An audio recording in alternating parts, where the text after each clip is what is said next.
Leadership Communication, LDRS 331. Topic: Employee Resilience and Wellbeing by Ari Guzman, Cal Poly Humboldt, Fall 2025, December 7th, 2025. First slide. Employee resilience and well-being should be top priority to the individual and employer alike. While it is the individual's duty to develop personal coping skills, tools, it can be difficult to recognize when the individual is at their limit. Keeping this in mind, why is employee resilience and well-being important? Well, it boosts productivity and performance, it enhances adaptability and change, reduces absenteeism and turnover, improves team collaboration, and cultivates a positive work culture.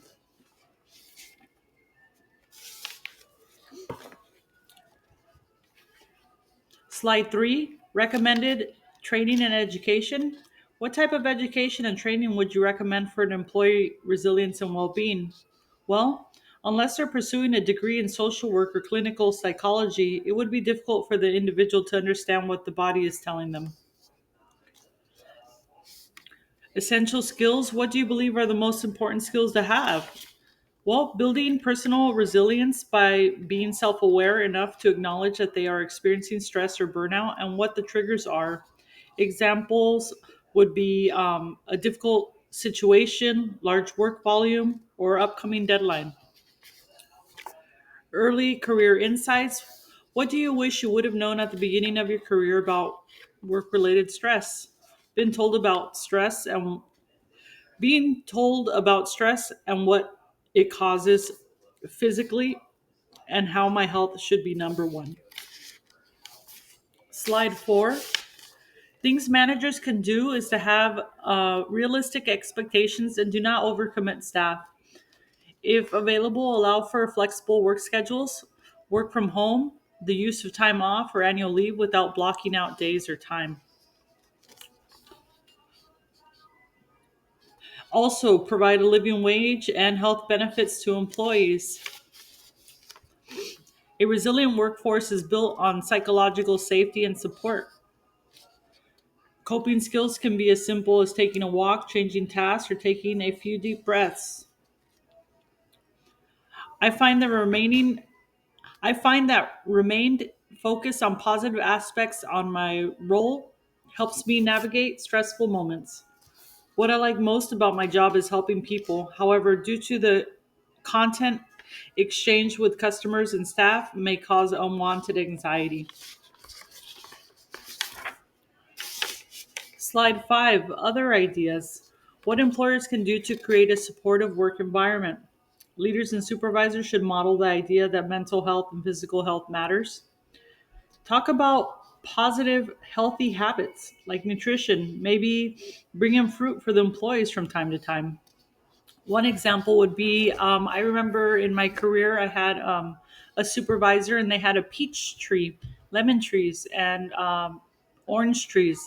They would bring in fruit for the office staff and even the manufacturing staff from time to time. It would be great. We all kind of get together and grab some fruit. Um, let's see. Another way would be provide regular check ins with employees to focus on support, not just performance. Make sure you let the employee know. I've noticed you've done this well. How are things going with work? Any anything you're having trouble with or need help with? Just pretty much open communication. Open those channels so they can feel at liberty to discuss any challenges they may have. Another example would be openly talk about stress and burnout with employees without penalty.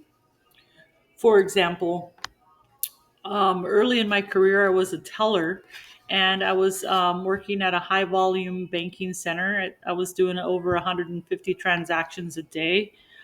For me, that would be normal, but in reality, anything over like 80 to 90 transactions, it's a lot. So at that time, I wasn't aware that it was causing, stress. I know I'd go home with my shoulders all tense, but all in all, it would work. Another example would be if I was an employee at a call center. I took 57 calls today, and the normal calls I take are about 22 calls. So that's a bit taxing on that employee. So that's something the employee should talk about with the supervisor or the lead, just saying how she did go above and beyond, and see what kind of tools they can give the individual to, you know, uh, not be, how would I say, we don't want to bottleneck the work, but at the same time, we don't want to force it through a channel that's already overtaxed, because it will impede on the individual's um, health.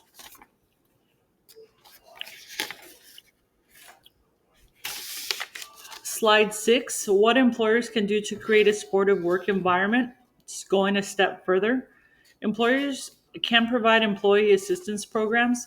Employee assistance programs typically come with employers that provide, let's say, like ADP or Intuit or some type of payroll services. They normally offer the employee assistance program called EAPS, or also employers that offer their employees health insurance. They can also offer that. The value is, it varies. It depends on the location that you're at. So one psychologist appointment can cost as little as $125 out of pocket. I know here where I live up north in Humboldt County, it costs $300 and over out of pocket. Um, so it can get expensive. Even with health insurance, those copays might be $50 copay, $75 copay, and then they got to take the time off from work.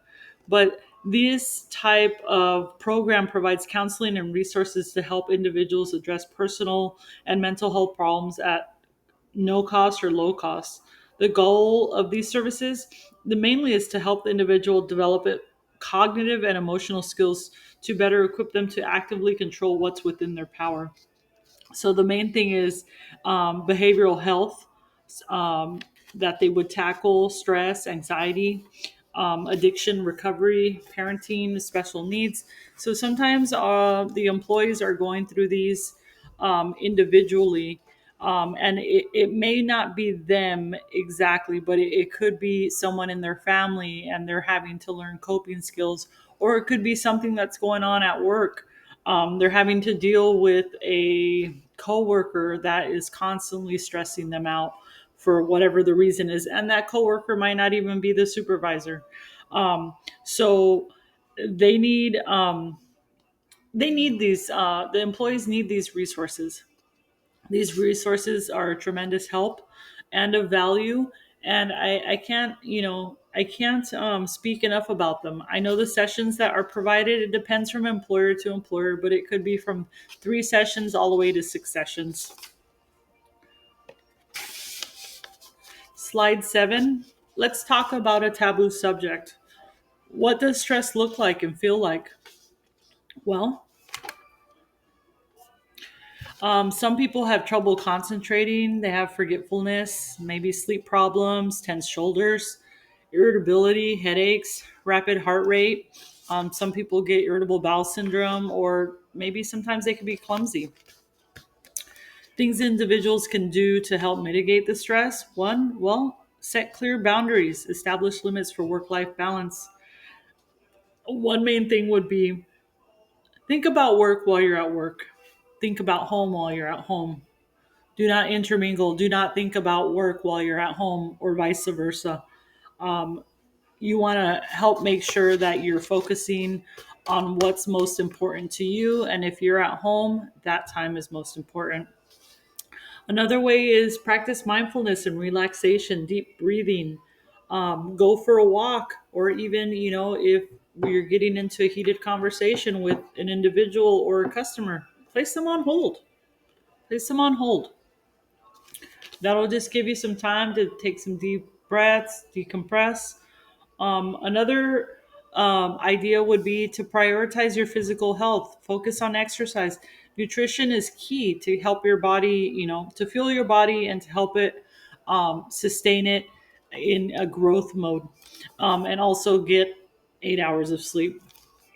Another thing is make sure you have social support, whether it's family, friends, um, or even pets. Spend time with them, connect with them. That also that helps. Have someone to talk to.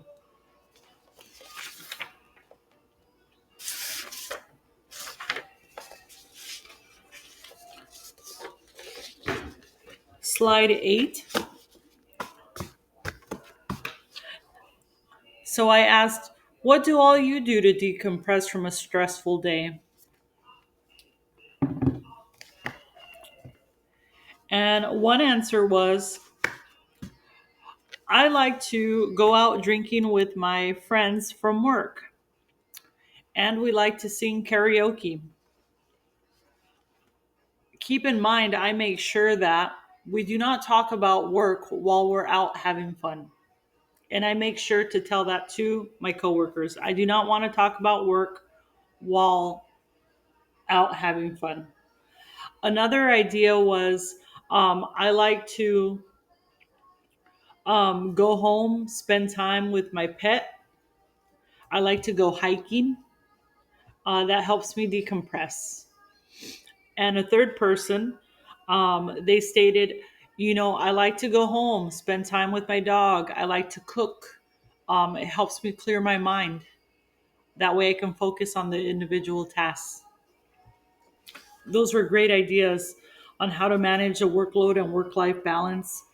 Um, Another way is called the Eisenhower matrix to focus on high impact tasks. So pretty much you're going to take a quadrant. So it's pretty much like a plus sign, and you have four different areas, and you're going to pretty much use one as high priority, needs to get done. Another area is it's important. Another area would be like, um, I have these tasks, but anyone could do them, so I can possibly delegate these tasks. And another way would be other things that are not important and they don't have a timeline. um, Time block focus is another way. Like, hey, I'm going to work on this task for 2 hours, and I'm not going to focus on anything else other than this task. That helps make the task easier, and helps you get that task done quicker, because you're only focused on one thing instead of being torn between many things by multitasking. And don't feel bad if you have to delegate. um, Another way, a recommendation that I use on my own is, when I'm working at my desk, doesn't matter what I'm doing, I make sure I clear off my desk. And that way I'm only working on the one task, and I don't focus or have my mind on other things. That way the area is clean. I can focus on the one task, and I don't overtax my mind on all these other things that I could be doing. And then make sure to protect boundaries. Establish a digital sunset. That would be, turn off the computer, turn off the cell phone, turn off the TV at a certain time at home. Turn it off by 8 o'clock. That way you have time to relax and decompress and get yourself ready for bed. And that way, by the time you're in bed, you're ready to sleep. And then designate work zones, and and work zones, or like comfort zones. Like, hey, like if I'm at work, if I'm in my office, I have my computer. If I'm out of my office, this area might be used for maybe a board meeting. It might be used for a lounge. It might be, but use the specific area for its specific purpose. It's to help alleviate the things that are going on in our minds. And then communicate expectations, not only of yourself but of others. um, and then